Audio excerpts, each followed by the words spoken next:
Sebagai seorang humas Polri, tentu sudah jadi tugas Anton untuk menyampaikan kepada masyarakat soal kasus-kasus yang tengah didalami oleh kepolisian. Selain menangani kasus Fasli Jalal, Anton juga menangani keterlibatan M. Nazarudin, ex-bendahara umum Partai Demokrat, dalam kasus yang sama. Anton dan Bareskrim Mabes Polri juga masih harus bekerja keras menyelesaikan perkara lainnya yang masih soal korupsi. Kasus Citibank yang menyeret nama Malinda Di yang juga sempat muncul ke permukaan juga menjadi PR besar bagi kepolisian, termasuk Anton. Kasus lain yang juga sempat ditangani Anton bersama Bareskrim adalah kasus korupsi yang melibatkan nama Menteri Kesehatan, Siti Fadilah Supari. Kasus ini sempat bergulir di tahun 2012 silam dengan dugaan korupsi pengadaan alat kesehatan untuk kejadian luar biasa atau buffer stock. Sempat terjadi mutasi besar-besaran, Anton juga masuk dalam daftar tersebut meski baru menjabat Kapolda Jatim selama 8 bulan. Dirinya dikirim jadi staf ahli alias Sahli Kapolri. Bukan karena status Anton yang digantikan Brigjen Pol Pratikno, melainkan karena posisi barunya yang bukan sama sekali hasil promosi jabatan. Padahal, kalau melihat trek kerjanya, Anton termasuk polisi yang berjasa dan bisa dibilang sukses. Polisi religius itu juga dinilai mampu mengembalikan citra kepolisian jadi baik lagi. Bahkan beliau juga bisa menjaga suhu politik biar tetap adem ayem. Mulai dari Pilgub Jatim, Pileg sampai Pilpres juga masih aman di bawah kendali Anton saat itu. Tidak hanya itu, banyak kasus kriminal menonjol juga diungkap oleh jajaran polisi di Jatim atas kerja keras Anton memimpin mereka. Saking baiknya Anton banyak digandrungi masyarakat dan tokoh agama. Terlebih cocok dengan penampilannya yang religius. Dukungan pun terus mengalir, bahkan mereka kecewa mendengar sosok polisi idola mereka harus dimutasi jadi staf ahli. Yang kalau dibahasakan, orang-orang menganggapnya sebagai tempat pembuangan bagi polisi bermasalah.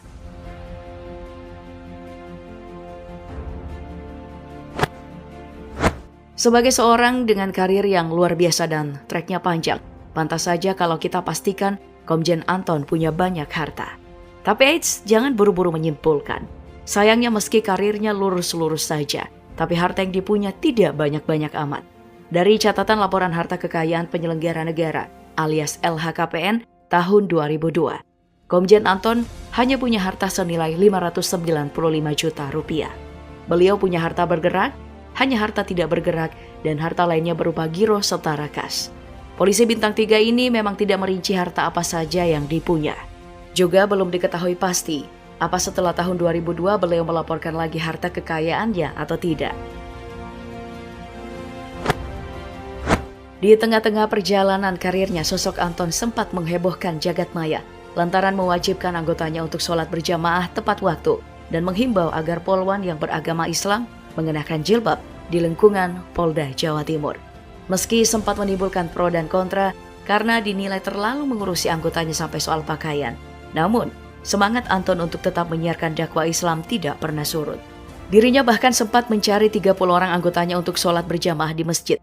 Sampai khataman Al-Quran juga tidak luput dari perhatian polisi yang satu ini. Tapi tidak hanya anggotanya yang diperintahkan demikian. Dirinya sebagai Kapolda pun sering tampil dengan balutan sorban di kepalanya meski sedang mengenakan pakaian dinas.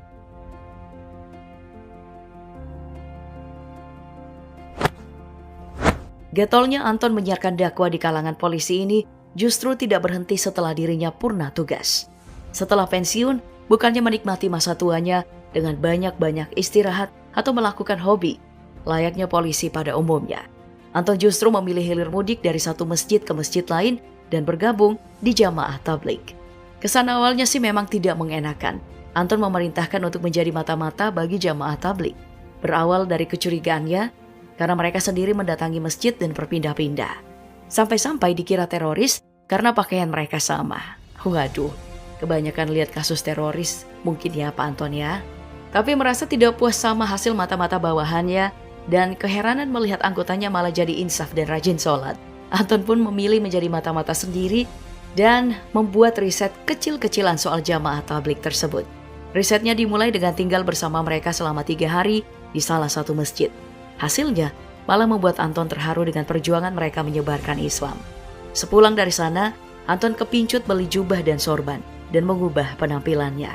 Momen itulah yang membuat Anton memutuskan untuk hijrah dan menjadi bagian dari mereka. juga konsisten berdakwah sampai saat ini.